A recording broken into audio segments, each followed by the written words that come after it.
la manera como está intitulada, una evaluación económica de Venezuela, y al final vamos a hacer unas propuestas de política económica.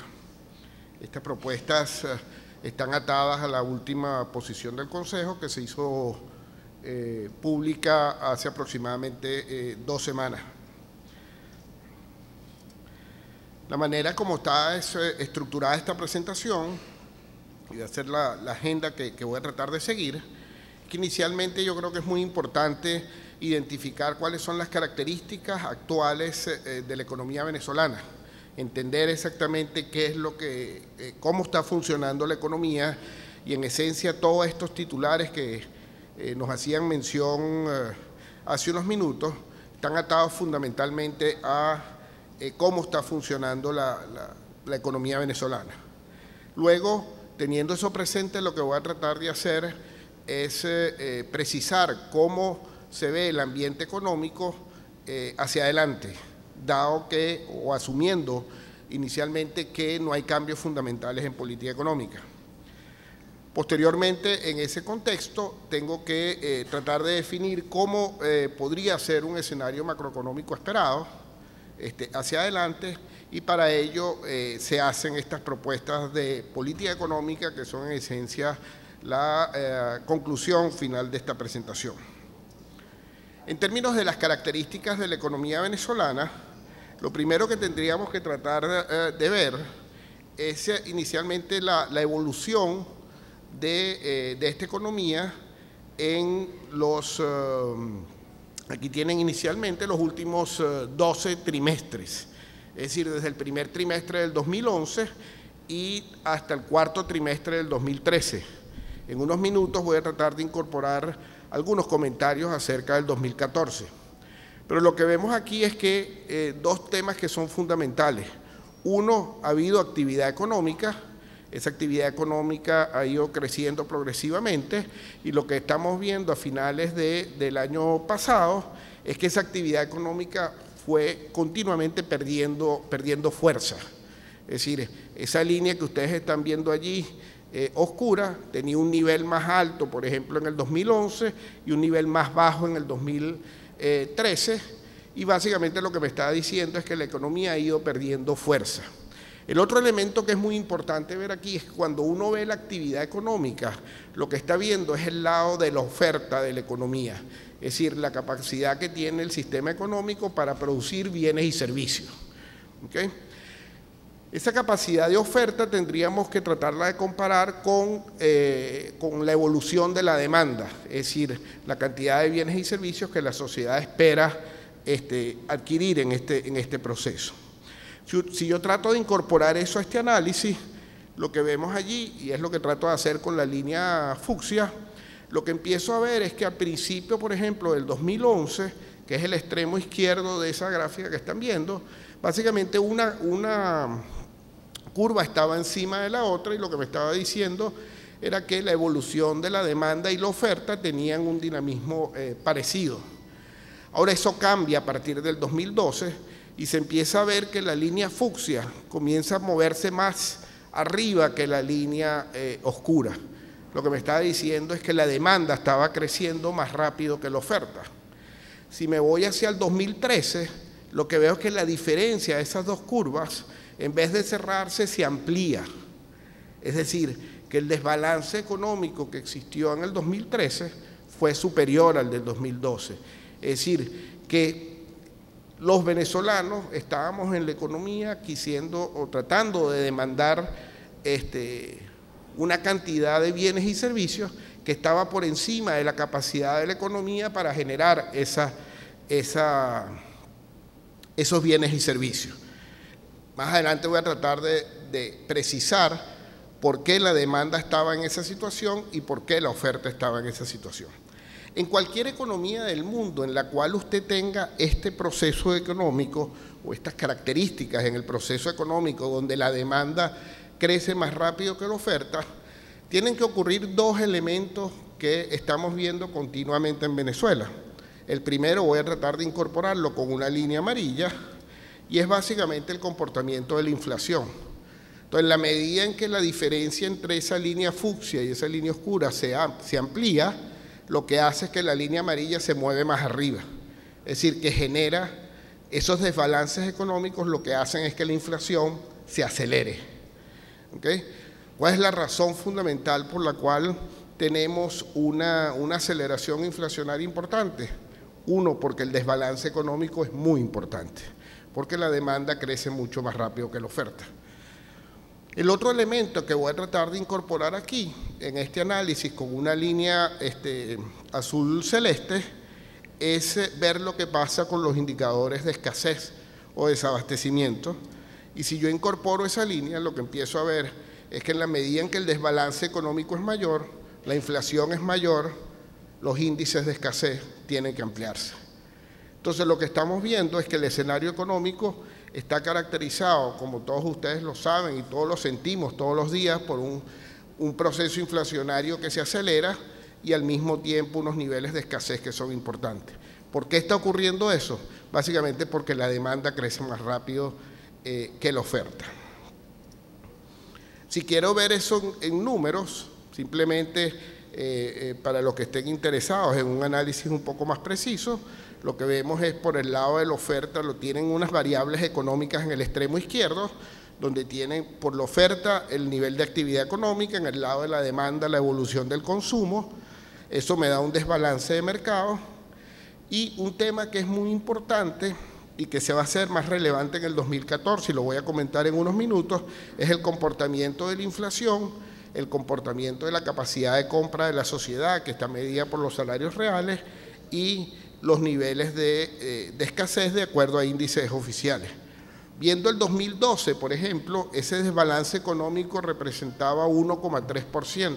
Ese 1,3% venía de una demanda que crecía 6,9% y una oferta que crecía 5,6%. Eso me generó en el 2012 una inflación oficial del orden de 20%, los salarios reales mejoraron 3,5% y la escasez o el índice de escasez representaba 13%. ¿Qué pasa en el 2013? Que ese desbalance se amplía, tal como le mostré en las gráficas anteriores, de 1,3 a 3,1, básicamente porque la oferta perdió mucha fuerza, mucho dinamismo en el 2013, pasando de 5,6 a 3,1%. La demanda también perdió dinamismo, pero en menor proporción, pasando de 6,9 a 4,4. Ahora fíjense que el sistema económico lo que está haciendo es que se está ajustando a través de aumentos de la inflación.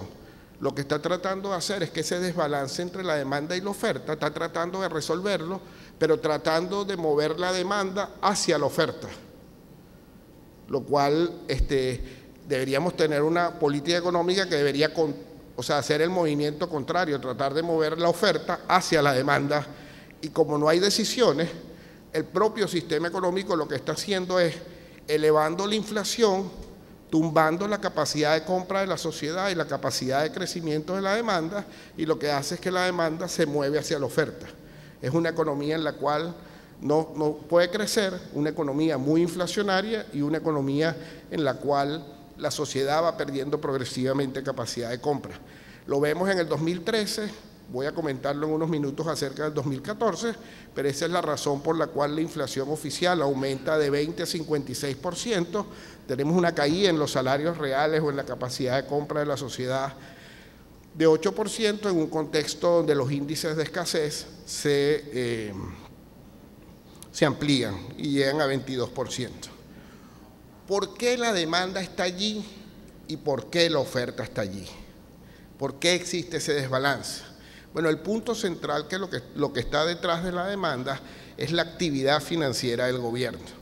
Es una política fiscal muy expansiva, es un crecimiento del gasto público a niveles nunca vistos en el caso de Venezuela, y esa política fiscal expansiva se financia, como ha sido tradicionalmente en Venezuela, por los ingresos petroleros y no petroleros y por la colocación de deuda pública interna en el sistema bancario. Hay un elemento fundamental que es el que está exponenciando los desbalances económicos, y es una modificación en la ley del Banco Central que ocurrió en mayo del 2010 y que hizo posible que el financiamiento del gasto público sea, entre comillas, ilimitado. ¿Okay? Todos los recursos que hagan falta en moneda nacional van a ser puestos o han sido puestos desde mayo del 2010 a hoy por el Banco Central. Básicamente es a través del financiamiento directo a PDVSA. A hoy, a 6:30, eso representa desde mayo del 2010 a hoy 77.000 millones de dólares. ¿Okay? Esa es la cantidad de bolívares adicionales que ha puesto el gobierno a través de PDVSA.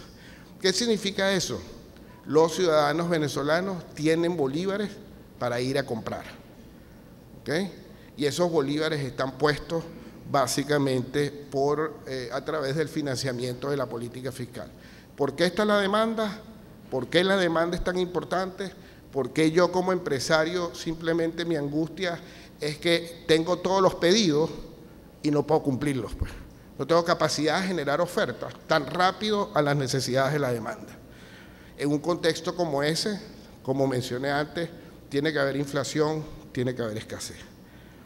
Temas centrales hacia adelante, si queremos pensar en un poco de organización económica, un tema fundamental de discusión es el financiamiento monetario a través del Banco Central. Para decirles unos números, el sector público consolidado en Venezuela en los años 90 gastaba alrededor, en promedio, de 24 puntos del producto. En el año 2000, 33 puntos del producto. Solo del 2010 al 2013, cuando se produce la reforma de la ley del Banco Central, 39 puntos del producto. Eso es gasto, eso es demanda. Ahora, esa demanda se enfrenta a una oferta que, bueno, que en los comentarios que en el proceso en la discusión de instalación o en los discursos de instalación los oímos reiteradamente y hoy vamos a discutir estos temas. La oferta o la capacidad de la economía para generar esta oferta que se enfrenta a una demanda creciente estimulada por una política fiscal expansiva está limitada básicamente por temas de política cambiaria, por temas laborales, por temas de controles de precios y por temas de servicios públicos. Entonces, ¿qué es lo que tenemos? Tenemos una economía donde se estimula mucho la demanda y tenemos todos los tipos de problemas para generar oferta. Este es el desbalance macroeconómico que estamos viviendo y básicamente lo que uno percibe y siente continuamente, que es el tema de la inflación y el tema de la escasez, son resultados directos de un diseño de política económica que es inconsistente. Inconsistente con la estabilidad, inconsistente con las posibilidades de disminuir escasez. Si yo trato de llevar ese análisis, este mismo análisis que estaba haciendo, a incluir el primer semestre del 2014, básicamente, ¿qué es lo que vemos? Que ese desbalance, esa diferencia entre la línea fucsia y la línea oscura sigue estando allí, quizás un poco menos ahora, simplemente porque lo que tenemos es una caída muy importante en el ritmo de la demanda, porque la inflación se está moviendo más rápido que los salarios. Entonces, la capacidad de compra de la sociedad es importante, pero el desbalance sigue estando allí. En ese contexto, la inflación, que es la línea amarilla, se ha disparado, porque acuérdense que la inflación es la que baja la demanda, porque disminuye la capacidad de compra, y la escasez se ha mantenido relativamente alta. Entonces, lo que estamos viviendo en el primer semestre del 2014 es simplemente una continuación del proceso económico que estamos viviendo quizás desde la mitad del 2012, con unas distorsiones y unos desequilibrios más acentuados. Si queremos ver algunos resultados del primer semestre, índice de producción industrial cayendo 8% en volumen, ¿okay? Donde te dice que la oferta interna no puede aumentar, de hecho está sufriendo en ese proceso. La liquidez monetaria, que es un indicador intermedio para determinar la demanda, creciendo 75% en términos nominales, en un contexto donde la inflación anualizada es casi 61 al cierre de mayo. Es decir, que estamos hablando de incrementos de oferta monetaria real de 14%. esa es la demanda, pues. Ahí está el dinero, ahí están las necesidades de la gente que sale a buscar cosas en los mercados. En ese contexto donde tienes una oferta limitada, la escasez no puede sino aumentar nada más. Entonces, estas son las características fundamentales de la economía venezolana hoy. Si uno trata de llevar este análisis y hacerlo un poco más, tratando de anticipar un poco hacia adelante cuáles son los temas, cuáles son las posibilidades de solución o la manera de enfrentar estos desbalances económicos, y esta va a ser la esencia para poder presentar propuestas de políticas económicas hacia adelante, tendríamos que ver tres temas fundamentales. Uno, ¿cuál es el flujo de fondos en dólares de Venezuela en el 2014, por ejemplo? Uno teórico y uno real. Un segundo punto que es fundamental, que no se menciona tanto públicamente, pero es el tema central, es cuál es el nivel de reservas internacionales y cuál es la posición líquida de esas reservas internacionales de Venezuela. La posición líquida es muy importante porque es lo que le da la capacidad de respuesta al país ante la necesidad de hacer pagos. Esta es la diferencia si tengo personalmente, si tengo dinero en mi cuenta corriente o tengo certificados de depósito. Entonces puedo tener dinero en conjunto, pero a lo mejor no tengo tanto dinero en mi cuenta corriente, pero tengo certificados de depósito. Y el tercer elemento es que en Venezuela ha habido una modificación o un cambio fundamental en la estructura de las importaciones. Estas importaciones hechas por el sector público o el sector privado. Como temas fundamentales pensando hacia adelante, uno, el flujo de fondos. Si yo trato de hacer un flujo teórico de fondos de Venezuela, bueno, manteniendo $95 por barril, quizás exportaciones petroleras de 2.300.000 barriles diarios, que para algunas personas puede ser un supuesto optimista, y manteniendo simplemente el volumen de importaciones de 54.000 millones de dólares, que fue básicamente los niveles del 2013, aún en ese escenario me daría que Venezuela podría tener un superávit de caja de 5.000 millones de dólares. O sea, no debería haber problema. Entonces la pregunta es, ¿por qué tengo problemas?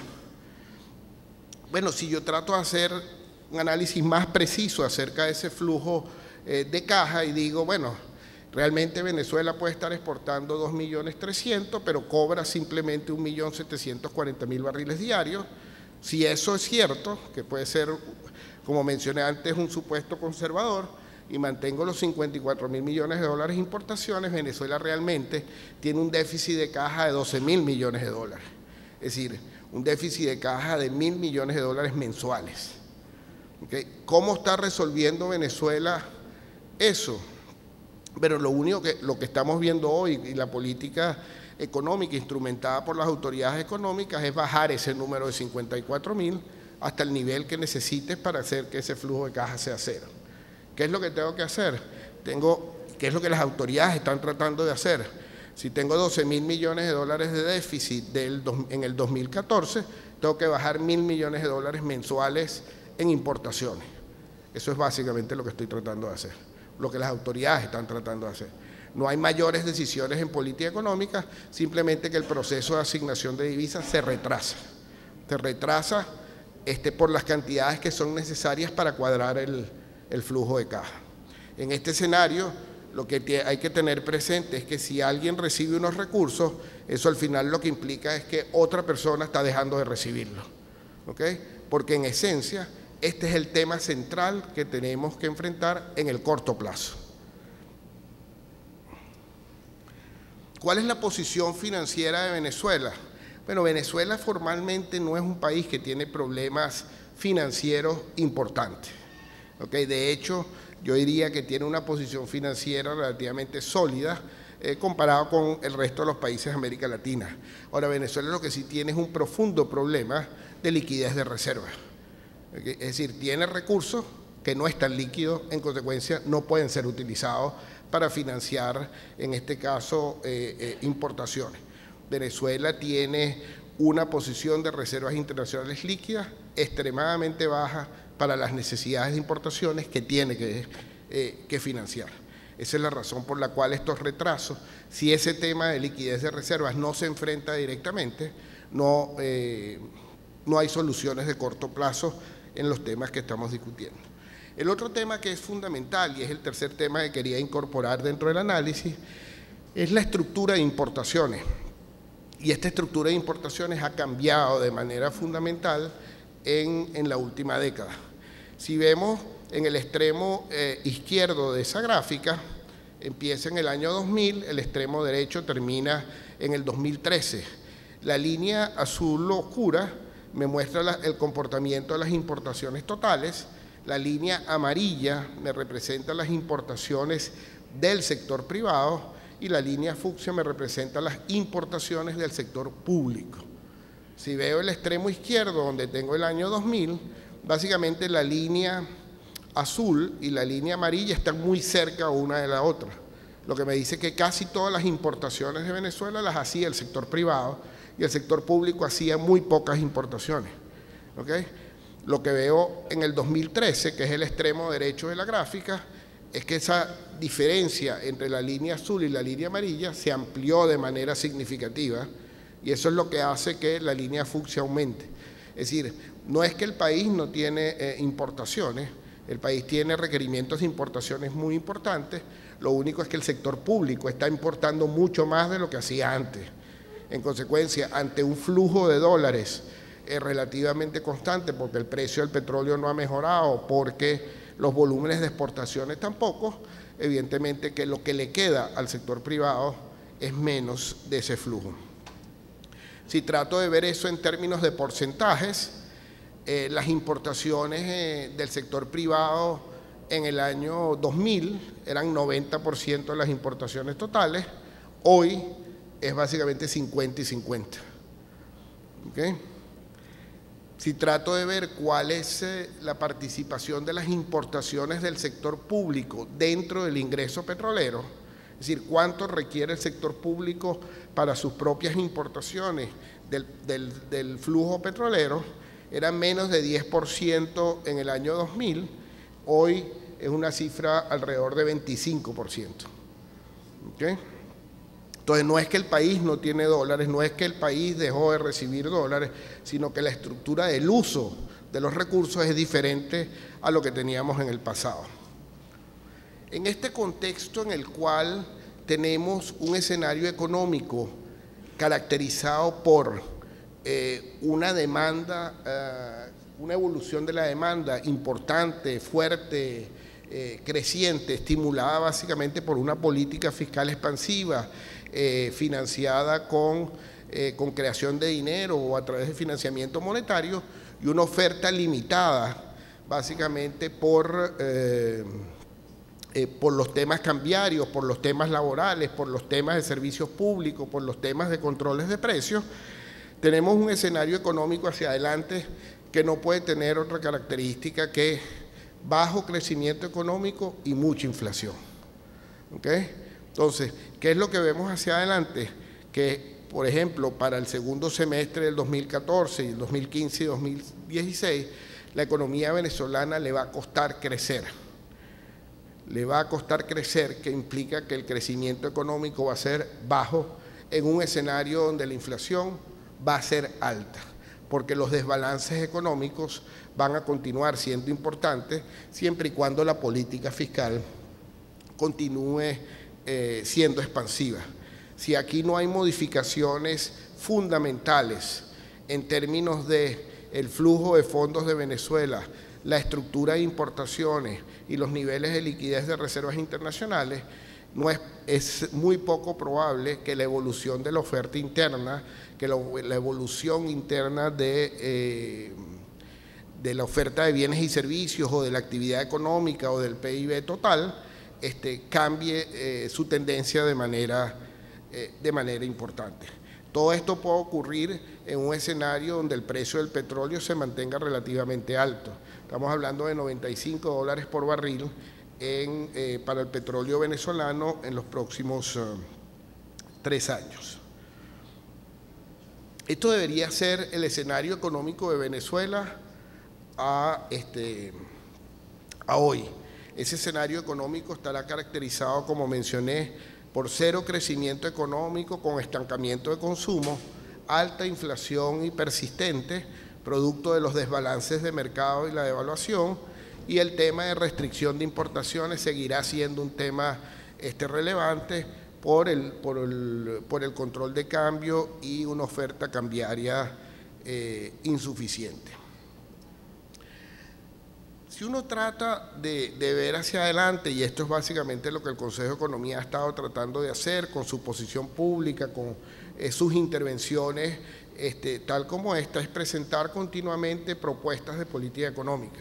Debemos tener siempre presente que Venezuela es un país con un inmenso potencial económico, un inmenso potencial para generar bienestar a sus ciudadanos, y lo que es sorprendente es que entramos en estas estrategias económicas alternativas que al final lo que terminan es creando unos desbalances económicos que terminan afectando a la misma sociedad que pretendes proteger o que pretendes beneficiar. Entonces tenemos que al final entrar en procesos económicos y en estrategias económicas que redunden en bienestar de la sociedad. Esta es la razón por la cual, esta es la razón de la existencia del Consejo de Economía, esta es la razón por la cual incluí estos comentarios en esta presentación. Estas propuestas económicas tienen que estar atadas a escenarios temporales específicos, y por eso hacemos unas propuestas de corto plazo y unas de mediano plazo. En términos de las propuestas de corto plazo y siguiendo los comentarios que había hecho recientemente, si queremos resolver o enfrentar de manera fundamental estos desbalances y estos problemas que estamos viendo para que la economía pueda generar oferta interna y que esa oferta se acerque a la demanda, ¿okay? De esa manera la inflación y los niveles de escasez deberían reducirse. Esto sería la visión evidentemente contraria a la que estamos viendo hoy, donde lo que tenemos es el escenario en el cual la demanda se está acercando hacia la oferta. Básicamente, en ese contexto, la inflación es un elemento fundamental para que esa convergencia exista. El primer elemento que tendríamos que enfrentar es mejorar la liquidez de reservas internacionales. ¿Okay? Esto es un tema genérico, voy a precisarlo en unos minutos. ¿Qué significa reservas internacionales? ¿Cuáles son las reservas internacionales de Venezuela? ¿Cuáles son la estructura de esas reservas internacionales? ¿Y cuáles son las decisiones que deberíamos tomar para darle mayor liquidez a esas reservas? La mayor liquidez de reservas lo que trataría en esencia es hacer viable el financiamiento de importaciones.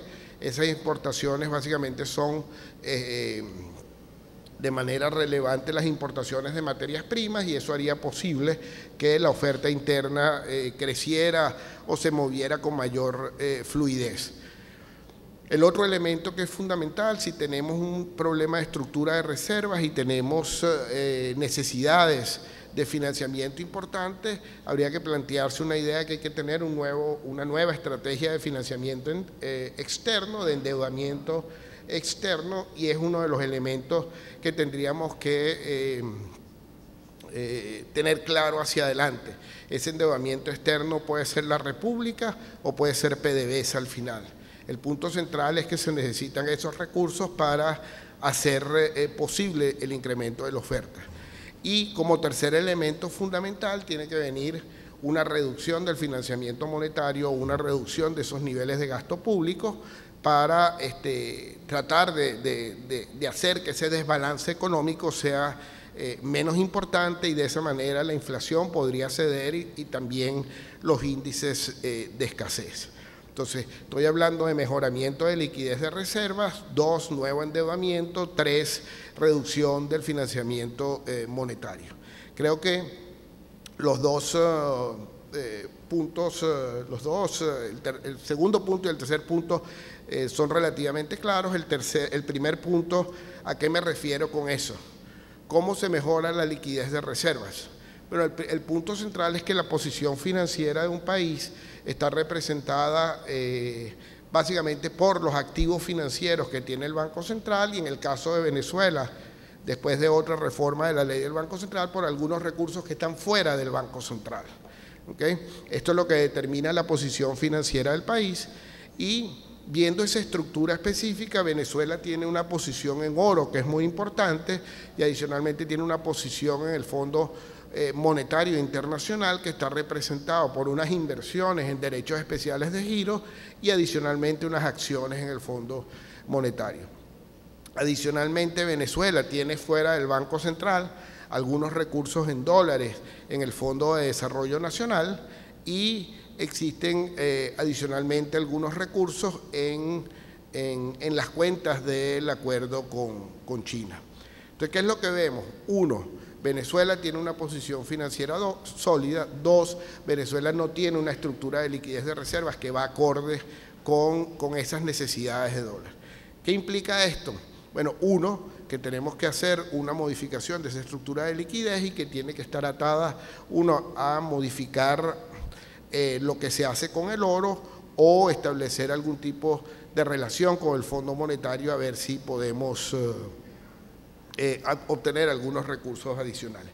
En el caso del oro, acuérdense que el punto fundamental que está ocurriendo allí, Venezuela siempre utilizó el oro o su posición en oro para financiar operaciones. Esto lo hizo por mucho tiempo, por muchos años, y eso en promedio estuvo en el orden de 4.000 millones de dólares al año.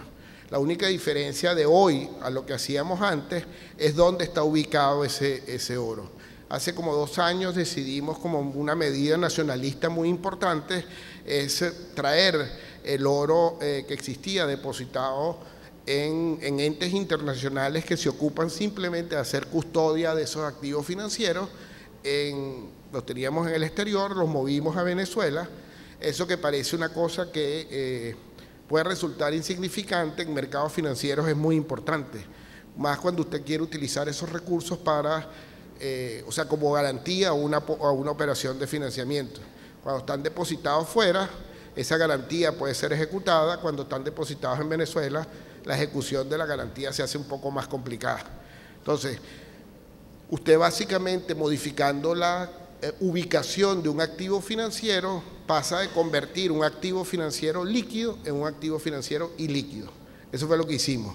Lo tenemos hoy, estamos sentados en una cantidad de recursos importantes. Para que tengan una cifra, esos son 17.000 millones de dólares.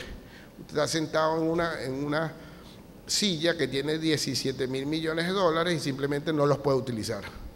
¿Okay? No hay nadie que esté dispuesto a darle algunos recursos sin posibilidades de convertir esos activos financieros como garantía. El otro tema que es muy importante, eso es una decisión fundamental que tenemos que tomar si queremos enfrentar este problema de corto plazo. Si no lo tomamos, si no tomamos decisiones en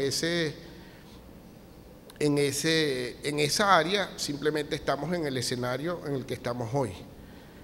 Una demanda estimulada, una oferta limitada, mucha inflación y mucha escasez con cero crecimiento económico. ¿Okay? Si queremos modificar esa visión, tenemos que tomar decisiones. Una de estas decisiones es el oro, otra decisión es básicamente el Fondo Monetario.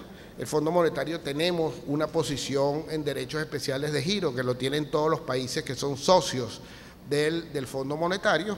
Tenemos unas acciones porque somos socios fundadores del fondo y tenemos unos activos, muchas gracias, unos activos financieros que son los derechos especiales de giro, que básicamente son recursos de Venezuela y es una cartera de inversiones. Se pueden tomar decisiones en esa área y adicionalmente existen recursos adicionales, no en cantidades relevantes, pero que podrían utilizarse a través, como mencioné antes, del Fondo de Desarrollo Nacional y en las cuentas con acuerdos con China. Ese es un tema que habría que tomar en cuenta tratando de definir una estrategia de corto plazo, además del nuevo endeudamiento y lo que había mencionado antes, la reducción del financiamiento monetario. Había mencionado que estas serían propuestas de corto plazo.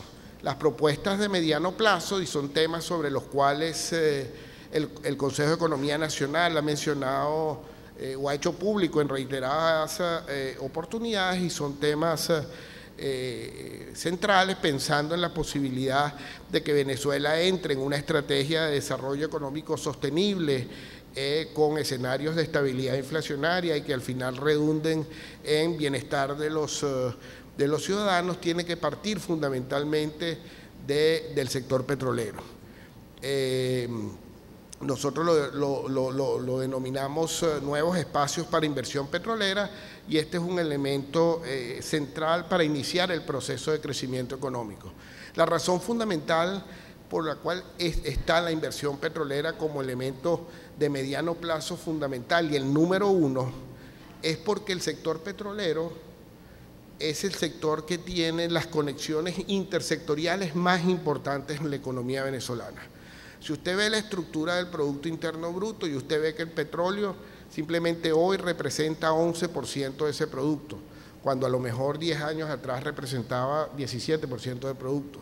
Pero si usted trata de relacionar ese producto petrolero con el producto de todos los otros sectores económicos que están relacionados con el sector petrolero, que están atados al sector petrolero, el sector petrolero representa en su conjunto, incluyendo todos estos sectores, casi 40% del producto. Esto es lo que el mensaje claro que le envía esto es que Venezuela no crece de manera sostenida si no hay inversión petrolera. Ese es el tema central. Crecimiento económico sostenible en Venezuela depende fundamentalmente por inversión petrolera porque el resto de los sectores van atados a ese proceso. Nos guste o no, esta es la realidad de hoy.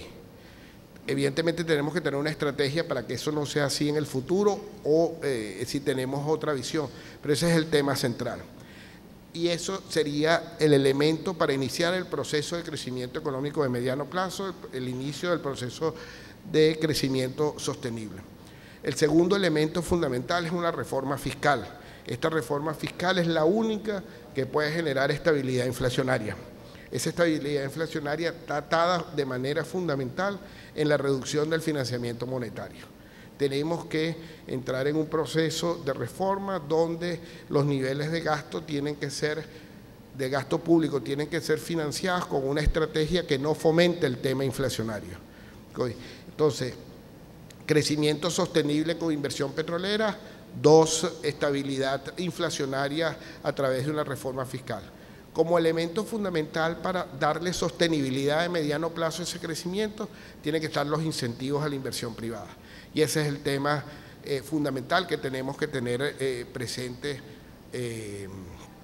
a futuro. El orden es un tema relevante, el orden es el tema el cual se debe seguir para que ese proceso de crecimiento económico sostenible o esa estrategia de mediano plazo